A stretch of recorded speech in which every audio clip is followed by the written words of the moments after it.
Pourquoi vous n'avez pas d'amis? C'est ce qu'on va découvrir aujourd'hui. J'ai découvert une chaîne YouTube d'animation qui est ultra stylée, qui pourtant a que 26 000 abonnés alors qu'elle mérite vraiment beaucoup plus, et qui s'appelle Ibuprofane. Et cette chaîne YouTube, elle parle de sujets qu'on voit rarement en fait abordés sur les autres youtubeurs qui font vraiment beaucoup d'humour tout le temps, avec des histoires que t'as jamais vues ailleurs. Donc aujourd'hui, je me suis dit qu'on allait découvrir tout ça ensemble. Peut-être que vous allez découvrir votre nouveau youtubeur préféré, je sais pas. Enfin après moi bien évidemment, parce que c'est moi le meilleur. Avant que ça commence, voici la liste des dernières personnes qui sont abonnées à la chaîne. Abonne-toi maintenant et active la cloche pour passer à la prochaine vidéo et devenir un raton laveur. On est bientôt 1 million, on est une légion, on est une armée ici. Et comme le veut la tradition, à chaque fois qu'on découvre une chaîne, je vais réagir aux vidéos et à la fin je mettrai une note sur 5 ratons laveurs pour vous dire si la chaîne est légendaire ou complètement nulle. Donc 5 ratons laveurs légendaires, un raton laveur arrête les vidéos. Pouce bleu et on commence directement la vidéo, voilà. Et la première vidéo elle s'appelle J'ai pas d'amis.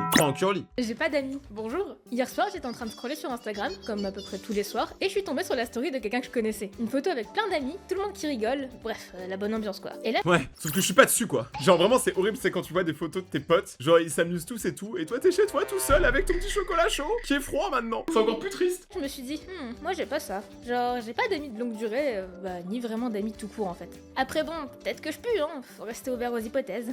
Ah, je pense que tu pues, probablement, oui c'est vrai. Moi perso je pue la mort, c'est pour ça que personne ne m'aime. Depuis aussi longtemps que je me souvienne, j'ai jamais été super sociale. Quand je repense à mon enfance, je me vois surtout seule dans ma chambre, en train de jouer à Animal Crossing ou aux poupées Monster High. Quand j'étais petite, j'ai beaucoup déménagé, donc j'ai eu plusieurs tentatives pour me faire des amis. La première fois, j'ai pas osé. J'ai passé des mois dans mon coin à observer les autres. La deuxième fois, j'avais découvert Death Note, donc évidemment, j'avais tenté une stratégie, devenir super mystérieuse. Ça c'est trop un truc de gens qui ont regardé des animés. On a tous ce ou cette pote, vous savez de qui je parle, qui a trop regardé d'animés, qui se dit qu'il est le main caractère, qu'il est l'antagoniste ultime. C'est qu'il fait trop le Dark Sasuke, alors qu'en vrai on sait très bien qu'il pleure s'il a pas son goûter. Tu vois, c'est ce genre de personne. On se sait, vous existez, moi je sais que vous êtes là. Et là, je mange une chips. Waouh. Je peux passer, s'il te plaît. Résultat, j'étais juste bizarre. La troisième fois, rentrer en... De toute façon, en vrai, quand t'es au collège-lycée, si t'aimes les animés, t'es forcément vu comme le weirdo du groupe. Tu le sais, mais c'est pas grave, moi je kiffe. Je peux passer, s'il te plaît. Résultat, j'étais juste bizarre. La troisième fois, rentrer en CM1, et là, j'avais déjà abandonné. J'attendais juste que le temps passe avec une seule envie, rentrer chez moi pour jouer à la 3DS. Mais heureusement, je suis tombée sur une prof incroyable. Le genre de prof vraiment gentil, mais genre vraiment. Elle venait parler à la récré, elle s'intéressait à ce que j'aimais, et quelques jours plus tard, une fille vient me voir. Elle s'assoit à côté de moi, et on commence à parler d'animé, du Japon, et de plein de trucs que j'adorais. On avait tellement les mêmes goûts que c'était presque suspect. Mais pour la première fois, j'avais une amie. On passait tout notre temps ensemble, l'année est passée super vite. C'est trop mignon. Genre franchement, je trouve que l'amitié quand t'es petit, c'est une des amitiés les plus pures. Parce que quand tu grandis, tu peux grave être intéressé par l'argent, par la célébrité, par plein de trucs, enfin bref, qui peuvent un peu t'enlever de ce que tu cherches à la base, tu vois, dans l'amitié. Alors que quand t'es petit, en vrai, bah t'as rien à donner, donc t'es juste pote avec les gens parce qu'ils sont sympas. Trop vite. Parce que elle était en CM2, donc c'était sa dernière année de primaire. Et elle est partie au collège l'année suivante. Mais c'était pas grave, parce que dans ma tête, c'était... Oh bah ça va, c'est qu'un an, ça passera vite, on se retrouvera. Donc j'ai encaissé, je suis retournée vers ma 3DS et j'ai attendu. Les jours passaient un peu plus lentement, mais ça m'allait. Jusqu'à la rentrée en 6ème. Bon, je vous passe le stress classique de la rentrée, nouvelle classe, nouveaux gens. Et moi, toujours aussi à l'aise socialement. C'est faux, les groupes... Le collège, on va pas se mentir, c'est le moment où il y a le plus de harcèlement. Genre, tu sais, le collège, c'est vraiment le moment où soit ça peut très bien se passer, et franchement, je vous le souhaite si ça s'est bien passé ou que vous allez rentrer au collège. J'espère que ça se passera bien pour vous. Mais généralement, c'est là où je trouve les gens, ils deviennent méchants, tu sais. Ils veulent trop se comparer aux autres, toujours être meilleurs, toujours rabaisser les autres. Enfin, je trouve que le collège, c'est vraiment un des pires moments quand tu grandis. Et c'est généralement là où tu perds des amis. Commence à se former super vite. Et moi, toujours seule. Mais bon, j'étais beaucoup trop timide pour aller voir quelqu'un de toute façon. Donc, Attends, elle a dit toujours seule ou toujours sale? Peut-être les deux. je faisais ce que je faisais de mieux, c'est-à-dire rien. Puis la sonnerie retentit. C'est sûr. Je descends dans la cour, je regarde autour de moi, et là, je la vois. Qu'est-ce qu'elle était belle. Elle était si gracieuse, et elle avait même une fleur dans les cheveux. Bon, ok, les souvenirs sont peut-être un tout petit peu romancés dans ma tête. Le seul Mais de toute façon, en vrai, les souvenirs, c'est toujours ça. Hein. Tout est mieux dans nos souvenirs. Et genre, par exemple, là, le moment qu'on vit ensemble, bah, vous allez vous dire, c'est bien. Mais dans quelques années, vous vous rappellerez ce moment, vous direz, ah, c'était bien les vidéos de Rayton quand même. Parce que c'est toujours comme ça, en fait. On est toujours grave nostalgique. visage familier que je cherchais. Elle était avec un groupe d'amis, donc là, je prends mon courage à deux mains, ce qui représente environ 2 grammes, et je vais les voir. Salut. Oh Ibu. Ça va? Les gars, je vous présente Ibu. C'est un peu comme ma petite sœur. Salut. Salut. Salut. Salut. Ça va ou quoi hein? Oh, lui, il est très malicieux. Hein. Bon bah on te laisse, on va pas t'accaparer pour ton premier jour. À plus. Et ils partent. Et moi, Elle voulait être accaparée pour son premier jour. Accaparez-moi.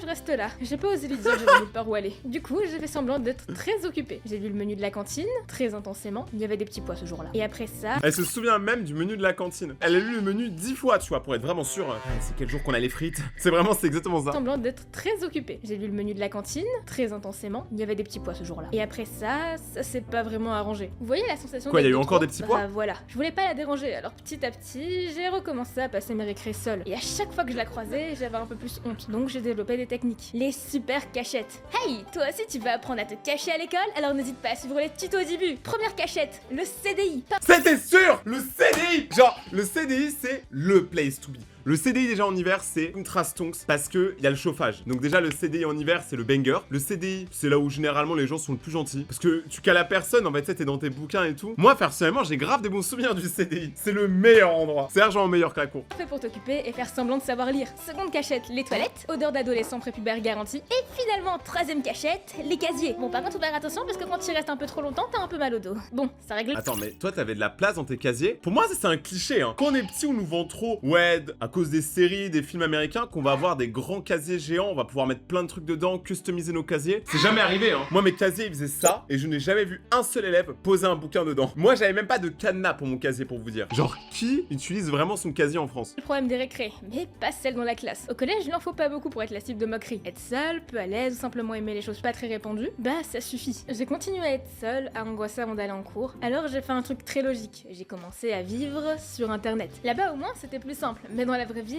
il y avait toujours ces moments. Les cours de sport où personne ne va se mettre avec toi, les repas seuls à la cantine, les streams d'ibuprofane où je suis toujours seule, et je stream si tu veux venir. Et avec elle, on s'est éloigné parce qu'elle, elle avait sa vie, ses amis, et moi j'étais pas vraiment dedans. À l'époque, j'avoue que on a un peu voulu parce que je comprenais pas trop. Mais en grandissant, plus du tout. Elle avait rien fait de mal et elle me devait rien au final. Et en cas. Bah en vrai c'est réel. Maintenant je comprends qu'elle le vive grave mal parce que bah je sais pas, tu sais, tu t'attendais à beaucoup d'elle, vous avez les mêmes goûts et tout, c'est un peu bizarre tu vois qu'elle ait pas essayé de plus te plug avec ses amis. Moi j'aurais grave essayé de t'insérer dans le groupe tu vois. C'est super bizarre, surtout si vous entendez grave bien en fait. Mais après encore une fois c'est le collège, au collège je réfléchis pas pareil. Quatrième, j'ai fini par me refaire une amie. Donc forcément j'y ai cru. Mais là tu sais pas tu t'es refait une amie, c'est que tu l'as faite l'amie. Tu l'as carrément fait quoi. Elle est morte. Non mais c'est un cadavre, ce n'est pas ton amie, c'est un punching ball. Et je me suis dit, ok, cette fois c'est bon, j'ai une amie, elle va rester. Elle a déménagé en troisième. Mais putain! Du coup, Mais normal, tu l'as tabassé. bah rebelote. Et à force, j'ai commencé à me dire que le problème, bah c'était peut-être moi. Peut-être que j'étais un peu trop bizarre, trop silencieuse, pas assez intéressante. Alors j'ai continué à faire ce que je savais faire de mieux. Rester dans mon coin et exister un peu ailleurs. Sur internet au moins, j'arrivais à parler, à être drôle, à être moi. Mais en version moins stressée et avec les cheveux roses. Alors ça c'est un truc qui est réel, les cheveux roses. En vrai c'est que internet, on en parlait hier quand on était en live avec les abonnés, c'est que c'est quand même un endroit de fou parce que en vrai, tu peux vraiment être toi-même sur internet parce que t'es qu'un pseudo au final. Peu importe ta couleur de peau, ta religion, ton genre, sur internet on est tous égaux et ça c'est un truc qui est génial. Et donc tu peux être beaucoup plus libre et vu qu'il y a l'anonymat, bah tu peux te lâcher beaucoup plus. Il y en a ils en abusent complètement pour faire des trucs horribles, mais la plupart des gens s'en servent pour uniquement être eux-mêmes et ça c'est cool. That's the spirit. Aujourd'hui, c'est un peu différent. J'ai grandi, j'ai changé sur certains trucs, mais il y a encore des moments où je sais pas trop comment faire avec les gens. Et c'est ok. Aujourd'hui, bah j'ai toujours pas une tonne d'amis. J'en ai quelques-uns, et ça me suffit. Moralité, bah si t'as pas d'amis, prends pas de curly. C'est vraiment dégueulasse cette merde. À plus! Elle a pas complètement tort. Après, on en parle quand même qu'il y a une marque, son slogan c'est « T'as pas d'amis, achète-nous ». C'est trop bizarre. C'est quoi le rapport avec les chips? Mais sa vidéo, elle est trop cool par contre. Je sais pas quel âge a Ibu, mais en tout cas, elle a une grande maturité sur sa vie et ça c'est très cool. Et vraiment, rappelez-vous d'un truc, c'est pas parce que vous êtes seul au collège ou au lycée que vous allez être seul toute votre vie. Au bout d'un moment, vous allez forcément trouver des amis. Genre, je parle de vrais amis. Pas de 1 milliard d'amis qui s'en foutent de vous, qui viendraient même pas à votre anniversaire, mais je te parle de quelques amis qui seront là toute votre vie et qui vous soutiendront dans les moments difficiles. C'est grave trouvable, mais c'est difficile, c'est un peu comme un diamant, tu vois. Tu dois chercher super longtemps avant de trouver la perle rare. Bah là, c'est pareil. Rappelez-vous que qualité supérieure à quantité dans l'amitié. La prochaine vidéo, elle parle d'un sujet que vous adorez, parce que vraiment en live, vous me parlez tout le temps de ça, la dépression. J'ai fait une dépression. Bonjour. Depuis toujours, j'ai jamais été la fille la plus heureuse du monde. Entre les relations catastrophiques, les moments compliqués à l'école et juste la vie, j'étais plutôt du genre à écouter du nightcore pendant que les autres étaient en train de s'ambiancer sur les hits de l'été. Oh, le nightcore. Si vous savez pas c'est quoi le nightcore, c'est l'ancêtre du speed-up. Vous savez les musiques là qui sont grave accélérées avec des voix d'écureuils, des voix de chipmunks. Et oh le t-shirt emo forever. En vrai Ibu, on se serait grave bien entendu hein. Genre je vois ce que tu fais. Dédicace à tous ceux qui écoutent du nightcore et des sons emo, on est carrément ensemble. grosse naze. Mais malgré ça, j'étais pas non plus la plus malheureuse. J'avais mes refuges, des passions, une poignée de personnes qui comptaient vraiment. Et surtout, j'avais des rêves auxquels je m'accrochais, et c'est ça qui me faisait tenir. Alors, même si vivre était parfois dur, je continuais. Parce que Elle a trop pris l'esprit shonen. Tu dois t'accrocher à ton rêve et ne jamais l'enlever. C'est comme ça que tu deviendras Hokage. bon, c'est aussi ça la vie parfois. Et plus je grandissais, plus ça allait mieux. Je suis passée de la petite hibou seule, harcelée et pleine de doutes, à quelqu'un de plus fort, plus confiant, quelqu'un qui savait ce qu'il voulait. C'est vrai que Mais est-ce que du coup, si Hibou elle boude, est-ce qu'elle hibou? Je tente des blagues, j'ai pas dit forcément qu'elles étaient réussies. je pas tout, mais ça me donnait la force d'avancer. Et surtout, de ranger cette version triste de moi au placard. Et la vie a continué. Je travaillais mes cours la semaine, et le week-end, je travaillais un petit job étudiant, dans le but de pouvoir me payer une école de... Attends, mais ton job étudiant, c'est juste de gaspiller l'eau. Elle a juste un tuyau d'arrosage et elle arrose où elle voit. C'est n'importe quoi. C'est à cause d'elle la sécheresse. Travailler un petit job étudiant, dans le but de pouvoir me payer une école d'animation. Car oui, mon rêve, c'était d'être animatrice. Alors je cherche pendant des semaines la meilleure école, celle dans laquelle je vais placer tous mes espoirs. Le lycée se termine, je passe les concours, une ambiance élitiste plane dans les couloirs. La pression est énorme. Mais tout ce que je me dis, c'est... je ne peux pas échouer, je peux pas échouer, je peux pas échouer, je peux pas échouer, je peux pas échouer. J'ai bossé pour ça pendant des années. Le portfolio préparé à l'avance, les multiples nuits blanches, le stress constant. Puis le jour de l'entretien est arrivé. Mademoiselle Ibuprofane, c'est à vous. Je rentre. Ouh là là là là. Est-ce qu'elle va être prise? Je veux, s'il vous plaît. Bah, de toute façon, là, elle fait de l'animation. Dans tous les cas, elle a gagné. Parce que si elle fait de l'animation maintenant, ça veut dire que bah, elle vit quand même de ce qu'elle fait. Mais j'ai trop envie de savoir, est-ce qu'elle a été prise ou pas? Je fais de mon mieux, j'analyse chaque moi, je pense, regard, ouais. chaque réaction. Mais rien. Et c'est déjà la fin de l'entretien. Les résultats seront dans une semaine. Et ça a été la semaine la plus longue de ma vie. Et si tout reposait sur ça? Et si j'avais fait tout ça pour rien? Et si ma vie n'avait aucun sens sans ce rêve? Et entre multiples notifs plus ou moins intéressantes, j'apprends que je suis finalement prise. Je peux en Let's go! Voilà, je vous l'avais dit. Fallait juste y croire un petit peu. Toi, t'y as pas cru, hein. Je te vois derrière l'écran. T'y as pas trop cru, hein. Coussi coussin. larmes, j'avais jamais été aussi proche de mon rêve. Et pour la première fois, j'avais l'impression que ma vie allait enfin commencer. Tout l'été, je ne pensais qu'à la rentrée des classes. Les premiers mois se passent et ils sont incroyables. C'est dur, mais je progresse. Je le sens, Attends, comment elle a fait ça là? J'en ai testé avec un booster de cartes Pokémon, comment elle fait? J'arrive pas. I am nul. dur est derrière moi. J'ai des amis, un objectif, un foyer stable, une vie qui ressemble enfin à quelque chose. Et puis un jour, sans vraiment m'en rendre compte, j'ai réalisé que mon rêve cachait une triste réalité. Plus l'année avançait, plus les cours auxquels j'assistais me semblaient étranges. Quoi, l'IA? Mais non, mais ça c'est juste un gadget, hein. Faut pas s'inquiéter pour si peu. Hein. Dame, j'ai vu sur Instagram que l'industrie est en crise et qu'il n'y a pas de travail. En crise, non mais je pense qu'il faut le dire vite, hein. En réalité, c'est pas très compliqué de trouver du travail, hein. Suffit de traverser la rue. Waouh, la phrase de ouf. C'est pas très compliqué de trouver du travail, il suffit de traverser la rue. Je n'ai jamais vu une phrase aussi bancale. Toute personne qui est actuellement sur le milieu du travail sait qu'actuellement en France et dans le monde, c'est compliqué de trouver un taf, hein. Et encore plus dans les métiers artistiques de l'animation. Alors, je veux pas vous démoraliser, hein, je dis pas que c'est impossible, et que si vous êtes talentueux, les gens vous aimeront pour ce que vous faites, et vous serez reconnu à votre juste valeur. Mais, l'IA a quand même bouffé beaucoup de travail. Ça, on peut pas l'enlever. Moi, j'ai déjà vu des trucs, genre des mairies, tu vois, genre la mairie de ma ville, au lieu de payer un artiste pour faire l'affiche de la fête du village, et bah à la place, ils ont pris de l'IA. Parce que pourquoi payer un artiste quand ils peuvent prendre le truc gratuit? Et ne pas avoir de race, mon bras, c'est autre chose. Ça y est, c'est la merde, l'IA est en train de prendre de plus en plus de place dans nos vies. Qu'est-ce qu'on va devenir? Qu'est-ce qu'on va faire? Elle va finir par tous nous remplacer, c'est certain. Mais au fil des semaines, je sentais que de plus en plus un fossé se creusait. Même avec mes amis et mes camarades de classe, lorsque j'essayais d'aborder certains sujets. Vous arrivez à trouver un stage, vous? J'ai entendu que plus de la moitié de la classe n'a toujours pas trouvé, et bah, ça commence à un peu m'inquiéter. Ah ben c'est normal ça. Allô, moi j'ai déjà mon stage depuis 2 mois. Je sais pas si tu sais hein, ma chérie, mais les boîtes elles embauchent que des gens qui connaissent déjà ou bien peut-être des génies qui naissent tous les 3 siècles hein. Genre, les gens comme ça, je vous déteste. Les prétentieux, je vous déteste vraiment. Essayez de vous mettre à la place des autres pour une fois, ça vous ferait du bien. Et t'as un stage, toi? Parce que t'as pas vraiment l'air d'un génie. Ouais, grâce à Pape. Et des interactions comme ça, j'en ai eu plein. Que ce soit des personnes surendettées sur des promesses d'avenir qui s'accrochent en se mettant des œillères, des personnes dont papa est réalisateur et n'auront jamais à ouvrir des portes par eux-mêmes, et ceux qui ont dû abandonner et rentrer chez eux en cours d'année. Car même dans la France à Macron, trouver un job étudiant, ça relève du miracle. J'avais l'impression que toutes ces observations, qui ne s'appliquaient pas seulement à moi mais à tout secteur confondu, n'a fait que creuser encore plus le fossé jusqu'à ce que je me retrouve à nouveau seule. Alors, quand j'ai réalisé tout ça en étant coupée de ma famille, mes amis et même d'un toit, ça a fait mal. Et dans tout ce flot de réalité, j'ai commencé à me dire que j'étais j'étais juste pas assez douée, malgré les nuits blanches à travailler et les petits jobs entre les cours. Bah, Ça, c'est pas vraiment vrai. C'est juste peut-être qu'on réfléchit mal. Parce que par exemple, en France, Arcane, la série de League of Legends, a été fait par un studio d'animation français qui est Fortiche et qui a extrêmement cartonné à l'international. En fait, il y a encore des trucs en France qui marchent bien, mais il faut peut-être arrêter de viser uniquement les grosses sociétés. Par exemple, Ubisoft, c'est devenu n'importe quoi. Genre, Ubisoft a perdu beaucoup de puissance et actuellement va sûrement être racheté, tu vois. Alors que c'est quand même le leader français du jeu vidéo. Je parle pour tous les gens qui sont artistes, vous n'êtes pas fautifs. C'est l'industrie qui est en crise. C'est pas vous qui êtes mauvais dans votre domaine. méritant pour créer, inutile, tous ces mots qu'on m'a si souvent répétés, et bah j'ai commencé à y croire de tout mon être. Presque comme ça dans tous les domaines.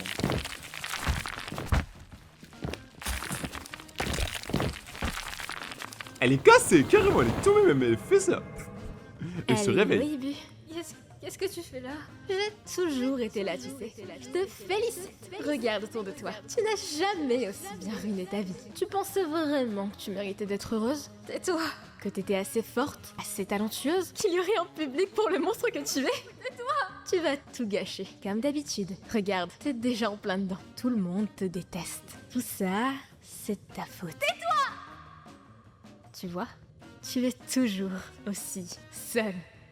Et en une seconde, tout s'est effondré. Tout ce que j'avais construit, tout ce que j'avais réussi à devenir, plus rien ne tenait. Entre les pertes, les doutes, la peur de ne jamais réussir, tout est revenu d'un coup. Les mois qui ont suivi, je les ai passés dans mon lit. Je sortais presque plus. Même manger, c'était devenu trop compliqué. J'étais redevenue celle que j'avais enfermée, mais en pire. Mais un Ces deux sont devenus rouges, je sais pas si vous avez vu le détail. Et en fait, je pense qu'elle est juste complètement tout met en dépression. C'est vrai que quand tous tes rêves se détruisent, alors que tu as mis grave du cœur, j'avoue que tu peux grave tomber en grosse déprime. Et ce n'est pas grave et vous avez pas à vous en vouloir, c'est complètement humain et normal, je pense. Genre, dites-vous, moi je connais quelqu'un qui a fait presque 10 ans d'études pour au final ne même pas avoir de travail. Genre, vous imaginez 10 ans d'études, quand même la folie. Moi, franchement, j'ai eu grave de la chance de faire YouTube, hein, parce que vraiment, quand je vois le milieu du travail en France, je compatis de ouf pour tous les jeunes qui galèrent à trouver et qui ont fait des études pour rien, entre guillemets. Vraiment, je compatis grave pour vous. Et rappelez-vous que vous n'êtes pas inutile, c'est juste que actuellement le monde est en crise. C'est pas vous le problème. jour, j'ai réussi à faire un truc, aller consulter. On m'a donné un traitement sous forme de médicaments. Ça m'a aidé, mais ça m'a aussi un peu éteinte. Et puis un jour, juste un jour normal, j'étais dans mon lit, comme d'habitude. Et il y a eu un rayon de lumière. Rien de spécial, mais j'ai essayé de me lever. Juste ça, et j'ai recommencé. Doucement, très doucement. Je tombais souvent, parfois je restais au sol. Plus rarement, j'arrivais à me relever. J'ai recommencé à prendre soin de moi, à faire de petites choses, à faire pousser des plantes, adopter et prendre soin de ma petite boule de terreur, à dessiner à nouveau, et tout simplement à créer. Toutes ces Mais c'est ça en fait, faut juste pas perdre le spirit, tu vois ce que je veux dire? Faut keep the vibe alive. Mais à ce truc là, pour les gens en dépression, le petit conseil que je vous donne c'est ne soyez pas triste d'être triste. Genre concrètement, vous avez complètement le droit. Et si vous avez besoin de temps et d'évoluer à votre rythme, vous pouvez. Il y a des gens qui disent hey, il suffit de se lever, d'être heureux, machin. Et ils disent n'importe quoi. La vérité c'est que quand t'es vraiment au plus bas, que t'as touché le fond, déjà le seul choix que t'as c'est de remonter parce que tu peux pas tomber plus bas. Et il faut que tu ailles étape par étape. Se lever le matin, faire une petite marche de 2 minutes dans la rue, faire un œuf, tu vois, genre cuisiner un peu. En fait, c'est en faisant ce genre de petites choses qu'au final tu arriveras à remonter la pente. petites histoires animées que vous regardez aujourd'hui. Et ça, c'est devenu mon nouveau rêve. Peut-être que je serai jamais animatrice comme je l'imaginais, mais je peux créer ici, avec vous et pour vous. Aujourd'hui,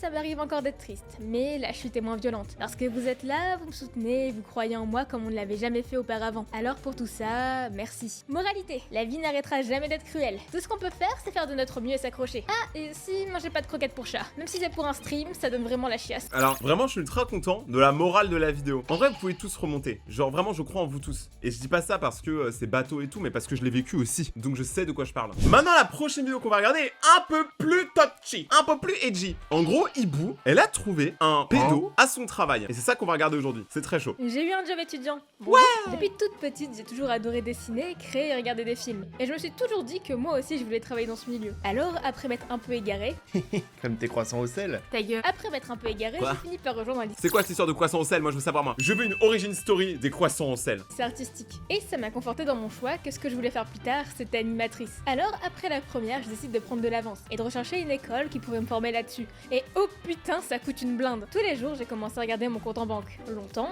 encore Et c'est bien ce que je pensais. L'argent n'est n'augmente jamais pas. arrivé comme par magie. Il fallait que je trouve un job. Alors les semaines qui ont suivi, j'ai commencé à chercher un travail. Après moult recherches, j'ai fini par dégoter une période d'essai dans un hôpital. Bon, c'était pour travailler dans les cuisines et faire le ménage, pas le taf de rêve, mais quand même, ça faisait des iboussous. Après un appel téléphonique, on convient d'un entretien pour me former, me faire signer quelques papiers dans les jours suivants. Déjà, répondre à l'appel, c'était un immense succès pour moi. Alors un entretien d'embauche, pour quelqu'un d'aussi introverti et timide que moi, c'était une grande épreuve. Tout Déjà, en dehors de l'épreuve, c'est trop bien qu'elle ait réussi à trouver un travail. Hein. Vraiment, c'est bien cette déterre-là. Il n'y a pas tous les jeunes qui ont forcément la déterre d'aller trouver un travail pour leur job étudiant. Parce que déjà, ils ont les études, déjà, c'est déjà gros. Donc franchement, grosse déterre. Hein. Ma première semaine de cours, je n'ai fait que penser à cet entretien. Jusqu'au jour où il était temps de s'y rendre. J'ai la boule au ventre pendant une bonne partie du trajet, je répète dans ma tête ma phrase de présentation. Bonjour, je suis Hibou et je suis là pour le job. Bonjour, je suis Hibou et je suis là pour le job. Bonjour, je suis Hibou et je suis là pour le job. Et finalement, j'arrive dans la porte des cuisines. Je Oh. prends une grande inspiration et je finis par toquer. Bonjour, je suis le job et je suis là pour Hibou. C'était sûr. Elle avait un job. Mais elle a quand même réussi à foirer, c'était sûr. Merde. Hibou qui? Ouais, exactement. D'accord, je vais chercher le chef, bouge pas. J'attends en essayant de me convaincre que c'était pas si grave que ça. Et comme pour interrompre mes pensées, j'entends des énormes bruits de pas. Je relève la tête et je vois un homme d'une 50aine d'années avec un air strict qui me dévisage. Alors, c'est toi, Ibu. T'es sûr que t'as vraiment l'âge de travailler? Bon, suis-moi, on va remplir les papiers dans le bureau. Il me fait entrer dans son bureau, on s'assoit et l'ambiance est vraiment lourde. Ibu, dis-moi, est-ce que tu aimes les chats? Car moi j'adore, j'en ai tout plein de toutes les couleurs, j'en ai des tasses aussi. Oh, et un calendrier, même des chaussettes, je suis omnibulé par les chats. Surtout les petits chats persans avec leur nez écrasé, ils sont... Pendant un bon 15 minutes, je l'ai écouté parler de ses chats. Bon, Mais après, ça veut dire que c'est une super ambiance au travail. Généralement, les gens qui aiment les chats sont des bonnes personnes. Et les chiens aussi. au moins ça m'a déstressé. On finit de remplir les papiers, de convenir d'un emploi du temps qui puisse aller avec le lycée, et me voilà embauché. Et le samedi suivant, Transmission! il est 9h tapante. Je suis de retour devant l'hôpital, c'est mon premier jour de travail. Je toque et une dame m'accueille. Elle me donne un uniforme de cuisine, des chaussures de sécurité et une charlotte dégueulasse à me mettre sur la tête. On me fait visiter les lieux de travail, une réserve avec des boîtes de conserve géantes, un entrepôt avec des chariots pour ranger les repas, une chambre froide et une pièce avec un lave-vaisselle XXL. Bon, j'avoue que j'ai toujours voulu y rentrer. Je fais ensuite la rencontre de Ça mes futurs existe. collègues. Ils m'apprennent à me servir des machines, m'apprennent ce qu'il faut faire, et ils sont tous plutôt sympas. Enfin, presque. Et l'année défile super vite. La semaine en cours et le week-end au travail. Et même si c'était dur et vraiment fatigant de ne pas avoir un seul jour de repos dans la semaine, je voyais que ça payait vraiment. Bon, Mais attends, mais elle a gagné 2 euros. Comment ça paye vraiment? Elle est passée de 1 euro à 2 euros. C'est quoi ce travail de rats là? Genre, c'est l'esclavage moderne. Genre, je suis désolé. La meuf, elle fait tout, littéralement, et elle est payée 1 euro. La vérité, je pense que je vais dans la rue, je demande 1 euro à toutes les personnes que je croise. Au bout de 10 minutes, j'ai 1 euro. Hein. Genre, vraiment. même si j'ai cru plusieurs fois que j'allais me faire virer ou tuer quelqu'un avant la fin de l'année. Et comme mon cerveau refuse de résumer 1 an et demi de travail normalement, on va faire autrement. Top 3, la tarte renversée. Le saviez-vous? Hibou ne possède pas assez de muscles pour supporter une dizaine d'assiettes de tarte aux pommes. Elle a donc inventé la tarte au sol. Top 2, l'inondation. En restauration, pour nettoyer les sols plus rapidement, on a des sortes d'immenses tuyaux d'arrosage. Et moi, j'adorais asperger le sol. J'avais un peu l'impression d'avoir de super pouvoirs. Alors, Elle aimait trop gaspiller l'eau. C'est trop une gaspilleuse. comme tous les dimanches, je passe l'eau un peu partout, puis je vais pour éteindre le jet. Sauf que je sais pas comment, mais j'avais réussi à coincer le jet sur le bouton on. Donc l'eau a continué de s'écouler suffisamment longtemps jusqu'à ce que je panique assez pour appeler quelqu'un et régler. Ah, c'est à cause d'elle la montée des eaux? C'est pour ça l'océan il grandit, il grandit? Moi je dis Hibou responsable de la canicule. Et ça faisait une mini pataugeoire. C'était rigolo. Elle patauge.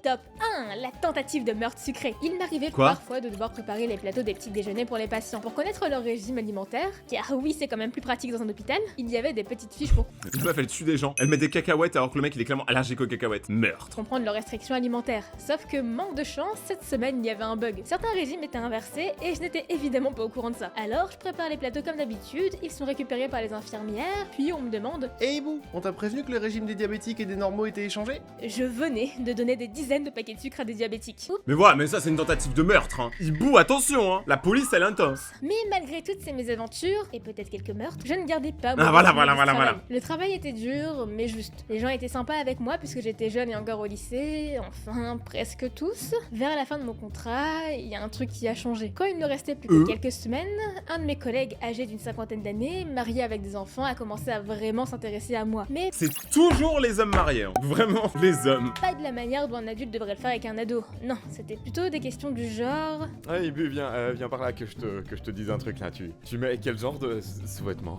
Je suis outré. Je sais pas quoi dire. J'ai envie de mourir. Ça m'a dégoûté. Je veux pas connaître la suite de la vidéo, mais on va quand même la regarder. Hein. Je sens que ça va être sucré. Hein. Vraiment, sucré au sucre. Attends que ça pousse. Est-ce que, à tout hasard, tu aurais un petit ami? Ah bon? Oh, c'est pas ce qui doit manquer pourtant. Allez, tu sais quoi, cet été, soyons fous, je t'invite à prendre un verre. Et, oh, tu tiens pas à l'alcool? Non, mais c'est pas grave, J'étais tellement choquée de ce changement de comportement du jour au lendemain que j'ai pas osé en parler à qui que ce soit. Parce que j'avais Super peur bizarre. d'imaginer des choses, que ce soit pire ensuite, que l'on arrête mon contrat alors que j'avais vraiment besoin de cet argent.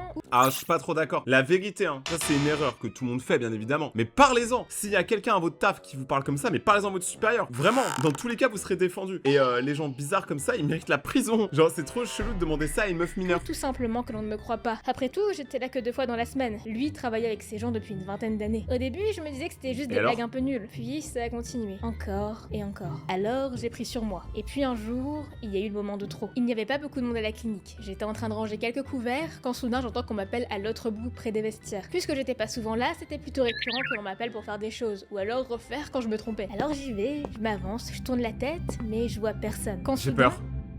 Hey, salut. Qu'est-ce qui va se passer? T'es stressé? Ça va pas? Tu veux pas venir dans les vestiaires là? Il faut que je te montre un truc. Allez. Excusez-moi, je viens récupérer les plateaux repas. Il y a quelqu'un? il part et je m'effondre au sol, encore choquée de ce qu'il s'est passé. Et surtout de ce qui aurait pu se passer. En plus, il est malin. Les vestiaires, c'est le seul endroit où il n'y a pas de caméra de surveillance. Trop malin. Après ça, je me souviens pas trop comment, mais je me suis retrouvée enfermée dans les toilettes. Je savais qu'il avait bientôt fini sa journée et n'allait pas tarder à rentrer. Alors j'ai attendu, seule, en ruminant tout ça dans ma tête. Rien que d'imaginer suffisait à me dégoûter. J'essaie de faire comme si de rien n'était, mais j'ai passé la semaine qui a suivi à y repenser. Encore et encore. Et j'ai En fait, quand elle se sent mal, ses yeux deviennent rouges, j'ai l'impression. Je sais pas si dans l'ordre du personnage, elle a des Sharingan. fini par envoyer un mail au chef pour expliquer tout ça. Et surtout demander de ne pas avoir à retravailler avec lui pour mon dernier week-end de travail. Heureusement, ça a été écouté. Et j'ai pu finir mon contrat plus paisiblement. Même Voilà, je vous l'avais dit, il faut en parler. Regardez, elle en a parlé. Pas eu de problème. Par contre, le mec, lui, est un problème et devrait être en prison. parfois, j'y repense. La nouvelle s'est répandue très vite dans l'hôpital. On m'a raconté que c'était pas la première fois qu'il tenait ce genre de comportement avec des jeunes filles. Malheureusement, il n'a jamais été viré pour ça. Mais j'ai entendu dire que les femmes de l'hôpital auraient imprimé son portrait avec écrit pervers et scotché partout dans les couloirs. Au moins, grâce à tout ça, j'ai pu me payer mon ordinateur de travail et d'autres choses pour l'école. Le même ordi sur lequel je stream. Hey, viens dire coucou, je suis en stream. Mais en vrai, je pense qu'on réalise pas que ça arrive beaucoup plus que ce que vous pouvez penser. Hein. Et encore une fois, je sais que je vous spam avec ça, mais parlez-en. Si vous êtes victime de ce genre de choses, ce n'est pas une honte d'en parler, c'est même plutôt courageux. Parce que si vous en parlez pas, ça changera jamais et des gens comme ça, ils vont continuer d'agir. Donc, c'est tout en France. Donc vraiment, parlez-en. Donc maintenant, il est l'heure du résultat. Je vais noter la chaîne. Attention, roulement de tambour. Sur 5 ratons laveurs, combien Hibou a été noté? Eh bien, je mets la note de 5 sur 5. Franchement, je suis obligé parce que je trouve que les animations sont quand même assez sympas. Il n'y a pas des milliards de couleurs, des milliards d'effets, mais franchement, pour quelqu'un qui fait ça tout seul, c'est extrêmement bien. Je trouve que les histoires sont bien racontées, c'est prenant, c'est assez intime. Moi, j'aime bien. Et surtout, c'est du contenu original et on manque d'animateurs sur YouTube. Et je kiffe les gens qui font de l'animation. Parce que moi, j'étais en école d'animation avant. Donc 5 sur 5 ratons laveurs, ça fait partie des quelques chaînes qui ont le grade légendaire. Et vraiment, elle a clairement pas assez d'abonnés, donc allez vous abonner à sa chaîne. Regardez mes autres vidéos juste là si vous voulez passer un moment Nutella. Vous pouvez aussi vous abonner à mon compte Instagram, c'est là où je suis plus actif. Si vous avez des youtubeurs à me recommander ou quoi, je compte sur vous. Et on se retrouve dans quelques jours pour une prochaine vidéo. C'était Rayton, passez une bonne journée, restez vous-même. C'est comme ça que je vous aime et ciao.